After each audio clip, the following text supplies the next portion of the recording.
Hoy, en Renovando tu Mente. Cuando un cristiano crece en gracia, cuando el fruto del Espíritu se apodera de su vida, comienza a comprender qué debe hacerlo feliz y cuál es la fuente de su buen ánimo. Una persona que está creciendo en gracia es una persona que sigue el mandato apostólico tanto como le sea posible para vivir en paz con todos los hombres. De modo que un cristiano, en su madurez, debe ser una persona amante de la paz.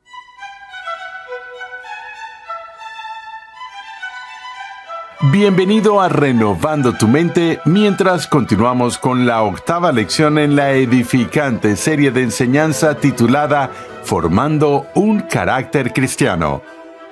En esta serie, el Dr. Sproul examina las cualidades que deben estar presentes en un cristiano y el poder transformador que estas características evidencian. ¿Cuál es la relación inseparable entre la paz y el gozo como fruto del Espíritu? ¿Debemos buscar la paz con los demás a toda costa? Pasemos de nuevo al aula de clases a escuchar al Dr. R.C. Sproul, quien estará respondiendo a estas preguntas. Hasta ahora, en nuestra serie, hemos estado viendo el amor como parte del fruto del Espíritu y hemos notado que el amor es tanto un don como un fruto, y como ya mencioné, el amor se encuentra al principio de la lista del fruto del Espíritu que el apóstol nos muestra en su epístola a los Gálatas. Antes de entrar en eso hoy, permítanme leer ese texto que nos enumera el fruto del Espíritu. Pero el fruto del Espíritu es amor, gozo, paz, paciencia, benignidad, bondad, fidelidad, mansedumbre, dominio propio. Contra tales cosas no hay ley. Lo que vamos a hacer hoy y en las siguientes sesiones es examinar el resto de las partes del fruto del Espíritu que se enumera aquí en Gálatas capítulo 5. Las dos siguientes que se mencionan serán las que consideraremos en esta sesión: el gozo y la paz. Ahora, cuando ves virtudes o excelencias como estas que aparecen en una lista sin ninguna cualificación, hay cierta dificultad para su comprensión, porque ¿de qué clase de gozo está hablando el apóstol aquí? ¿Qué tipo de paz tiene en mente? Si alguna vez te has tomado el tiempo de leer un estudio cuidadoso de las palabras sobre el significado del gozo tal como se usa bíblicamente, verás que la Biblia habla del gozo de muchas maneras, como lo hace con la paz. Entonces, ¿cuál es el tipo de gozo que está específicamente a la vista aquí? Juan Calvino, por ejemplo, dice que el fruto del Espíritu que el apóstol está capturando aquí en términos de gozo tiene que ver con la disposición de la personalidad de uno hacia la alegría.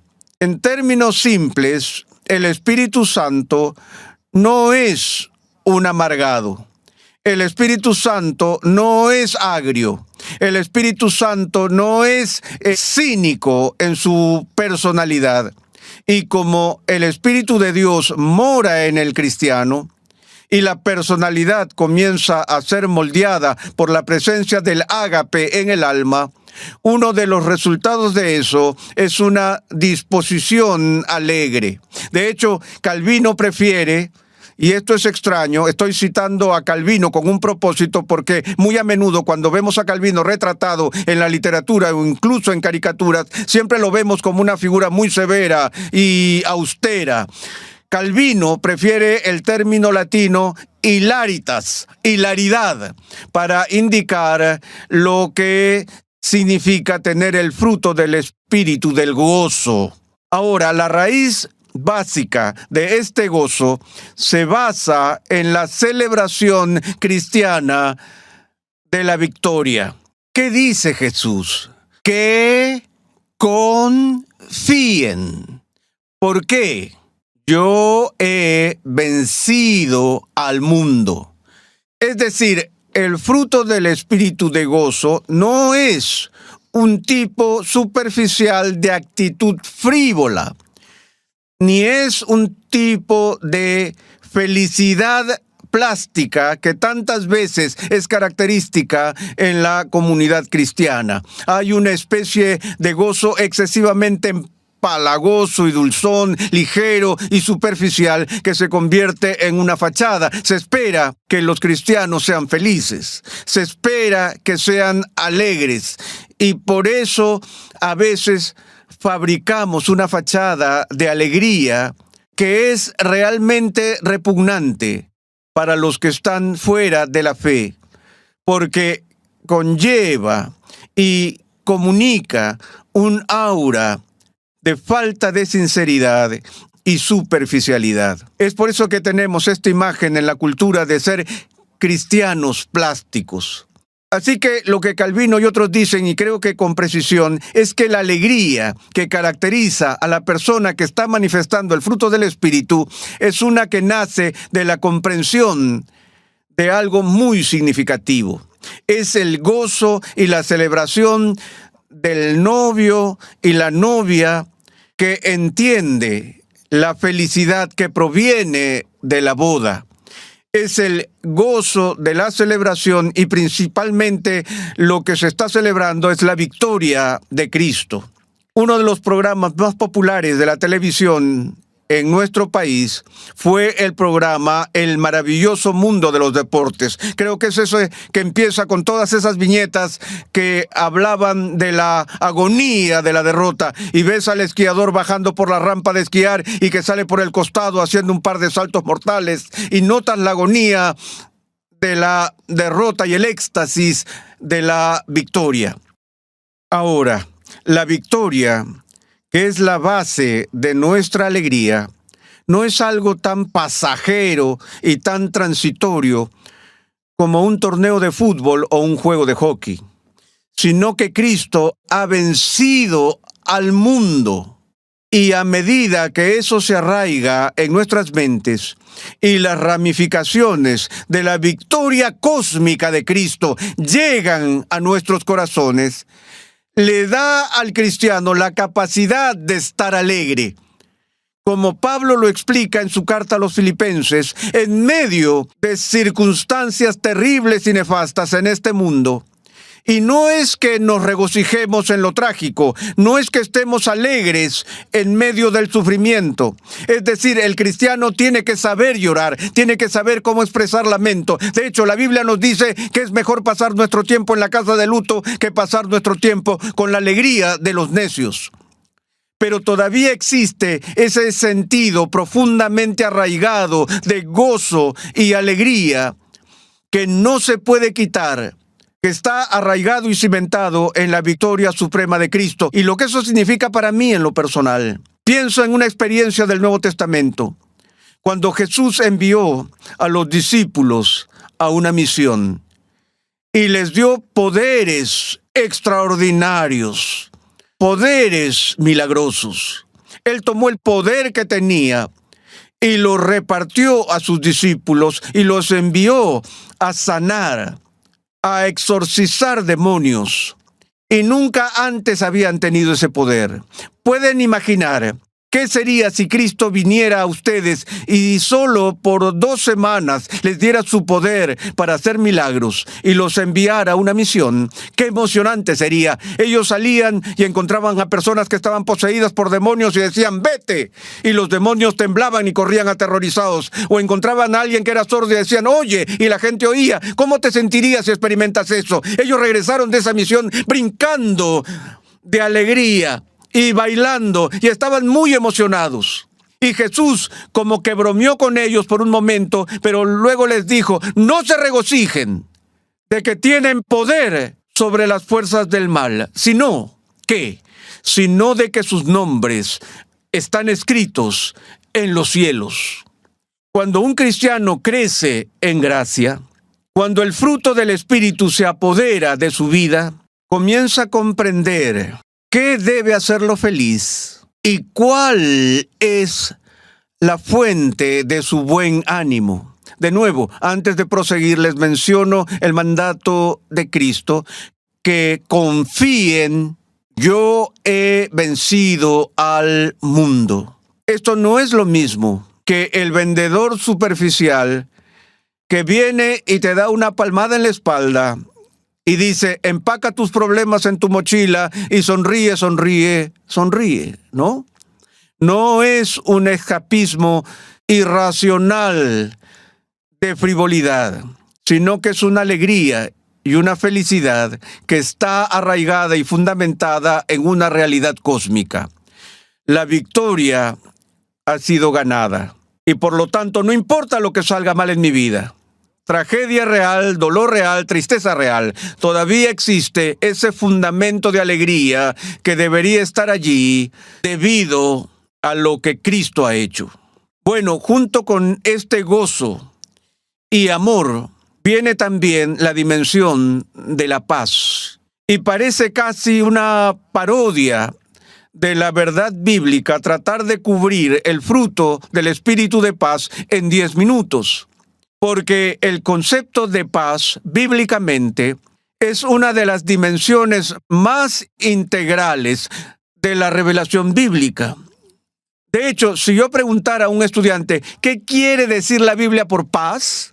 Y él tratara de responderlo en 5 minutos, creo que me irritaría porque el significado de paz es multifacético. Y podemos verlo en sus diversos matices y luego estar un poco desconcertados específicamente en cuanto a qué tipo de paz es considerado como fruto del Espíritu. Podemos sentirnos tentados a pensar que el fruto del Espíritu de paz es una especie de paz interior. Esa paz mental, esa tranquilidad interior que buscaban los estoicos, que buscaban los epicúreos y que los sectarios de la paz mental buscan en nuestros días. Ahora, ciertamente tiene una dimensión de eso, pero ese no es el significado central de la paz bíblicamente, y estoy convencido de que no es el significado central de paz como fruto del Espíritu. En primer lugar, la paz bíblicamente, y la palabra del Antiguo Testamento era ¿cuál? Shalom. Tan importante para los judíos que surgió como la forma estándar de saludo y palabras de despedida. Cuando un judío se encuentra con otro judío, le dice Shalom Alejem, la paz sea contigo. Y respuesta Alejem Shalom, y a ti también paz. No hola ni adiós, sino paz, paz, paz. Y en primera instancia lo que significa es un interludio de seguridad contra los estragos de la guerra.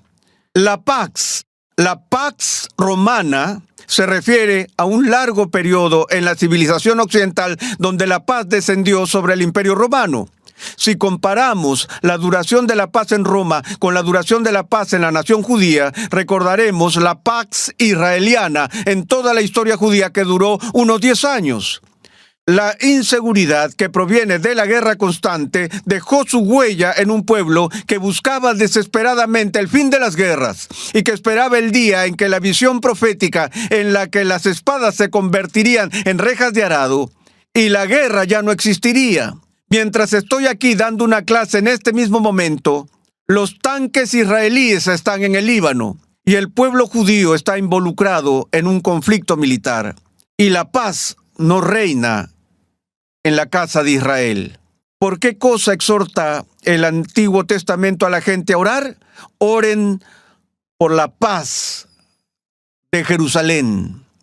Ahora, además de eso, el concepto de paz emerge en el Antiguo Testamento más allá de la situación externa de guerra y de cesación de hostilidades, de violencia, y se convierte en un concepto mucho más redentor en su orientación, de modo que la paz se convierte en el Antiguo Testamento casi en sinónimo de salvación, porque la paz refleja un nuevo estado de situación en la relación entre el hombre y su Dios, y del hombre con sus semejantes. La Biblia dice que por naturaleza estamos alejados de Dios, ¿Qué significa eso? Eso significa que estamos en enemistad con Dios, estamos en guerra con Dios por nuestra naturaleza caída. Y no solo eso, estamos alejados de nuestro prójimo. Y no solo eso, sino que estamos alejados de nosotros mismos. Entonces naciste y creciste en una atmósfera de guerra. Incluso si las armas de la nación están en silencio, tu corazón está en guerra con Dios, tu corazón está en guerra con tu prójimo y tu corazón está en guerra contigo mismo. Esos son 3 niveles de distanciamiento. Y si leemos la epístola a los Colosenses, leemos que Cristo viene a traer reconciliación. Y todo el concepto de reconciliación presupone distanciamiento. No puede haber reconciliación a menos que haya un distanciamiento previo. Y el alejamiento, de nuevo, tiene su explicación en Colosenses cuando dice que el hombre está enemistado contra Dios, contra otros hombres y contra sí mismo. Entonces, la paz suprema que buscamos es aquella que se lleva a cabo en la reconciliación entre nosotros y Dios. Ya lo he dicho, cuando Pablo habla de la justificación en Romanos, dice, habiendo sido justificados, por tanto, tenemos ¿qué? Paz para con Dios. La cruz y nuestro arrepentimiento y nuestra justificación nos llevan a una comunión restaurada y a la armonía con Dios. Pero ninguna de esas cosas es el punto central, en mi opinión, del fruto del Espíritu llamado paz. Creo que lo que Pablo tiene en mente aquí por el fruto del Espíritu es que después de que somos llevados a la paz con Dios y el Espíritu Santo se derrama en nuestros corazones y esa nueva capacidad para el amor está allí y esa nueva capacidad para el gozo está allí, ahora tenemos una nueva capacidad para vivir en paz con la gente. De nuevo, si puedo señalar a Calvino, Calvino dice que lo opuesto al fruto del Espíritu es el espíritu pendenciero, el espíritu de contienda, que caracteriza lo opuesto al fruto del Espíritu. Una persona que está creciendo en gracia es una persona que sigue el mandato apostólico tanto como le sea posible para vivir en paz con todos los hombres.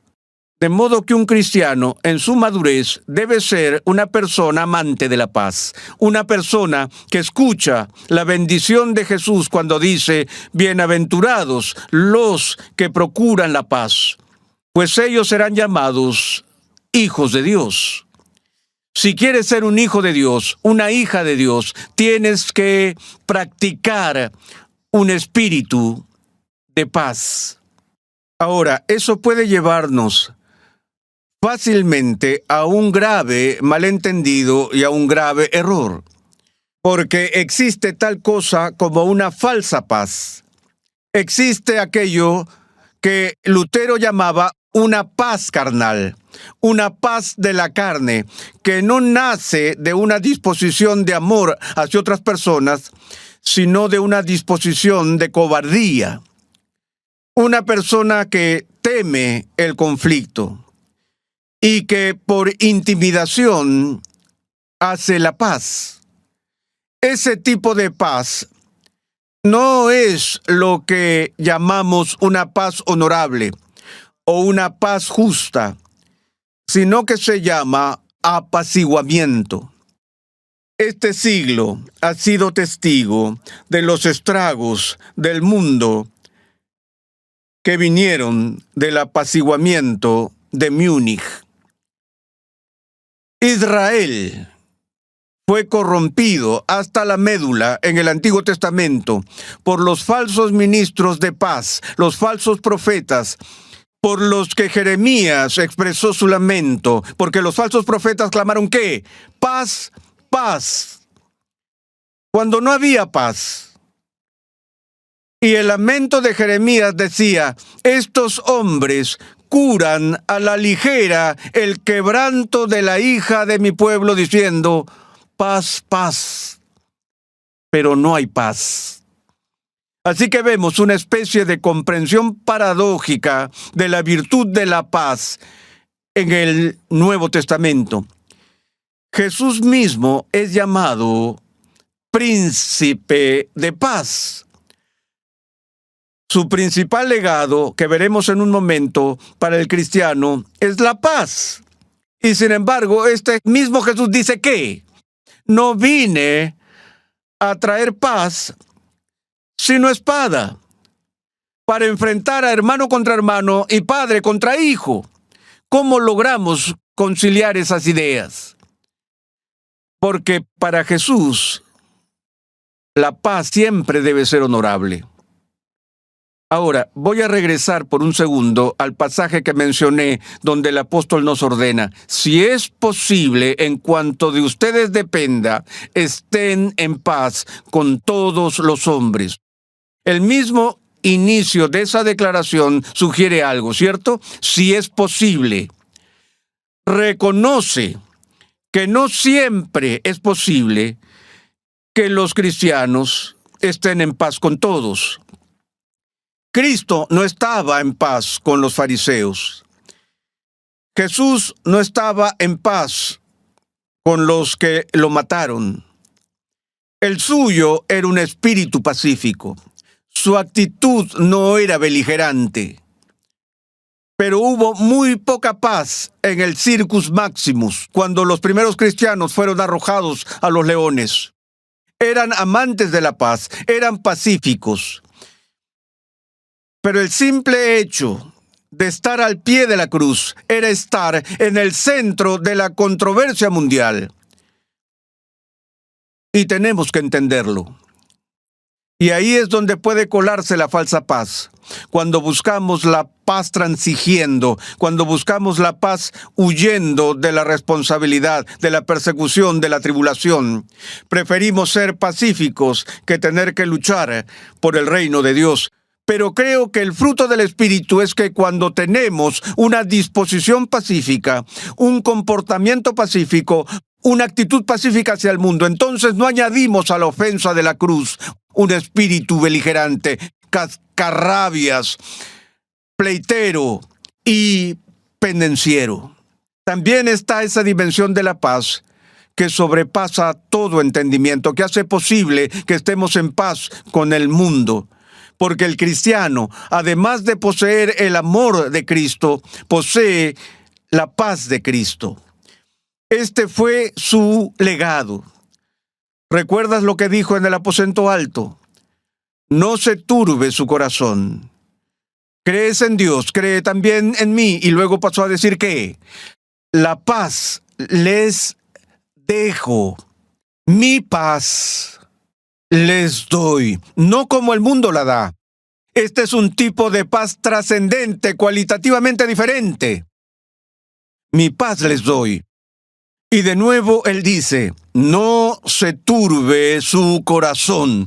Pero ¿ves la conexión? Cuando tienes y posees en tu corazón la paz de Cristo, eso te da el poder para una disposición pacífica que hace morir el espíritu de contienda y la personalidad pendenciera que no honra a Cristo. En la próxima clase veremos más del fruto del Espíritu, sobre todo la paciencia, benignidad y bondad. Y eso lo haremos la próxima vez.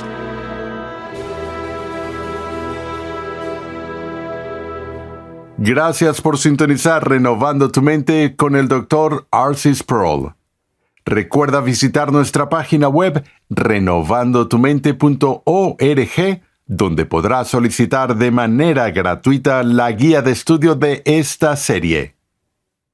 Te recomendamos la nueva traducción y edición al español del conocido libro de R.C. Sproul, Escogidos por Dios. En esta edición actualizada y ampliada de Escogidos por Dios, el Dr. Sproul muestra que la doctrina de la predestinación no crea una imagen caprichosa o rencorosa de Dios, sino que pinta el retrato de un Dios amoroso que provee redención a una humanidad radicalmente corrupta. Para más información, visita hoy mismo la página web escogidospordios.com. En el siguiente episodio de Renovando tu Mente, R.C. Sproul continúa con el fruto del Espíritu y estará analizando la paciencia y la benignidad. Dios llama a su pueblo a ser transformado por la renovación de su mente. Es por esta razón que transmitimos una enseñanza que expone las glorias de Dios reveladas en la Biblia en el contexto de la cultura, la filosofía, la apologética, la ética y la historia de la Iglesia. Renovando tu mente es una producción de los Ministerios Ligonier, la confraternidad de enseñanza fundada por el Dr. R.C. Sproul. Nuestra misión, pasión y propósito es ayudar a las personas a crecer en su conocimiento de Dios y su santidad. Nuestra programación es posible gracias al generoso apoyo en oración y financiero de cristianos alrededor del mundo. Para hacer tu donación, por favor visita nuestra página web renovandotumente.org. Suscríbete a nuestro canal en YouTube Ministerios Ligonier y sé parte de los más de 100,000 suscriptores que disfrutan de todo el material de enseñanza que estamos produciendo completamente gratis y en español. Te invitamos a escuchar nuestro siguiente episodio y a unirte a nuestra gran comunidad virtual en las redes sociales.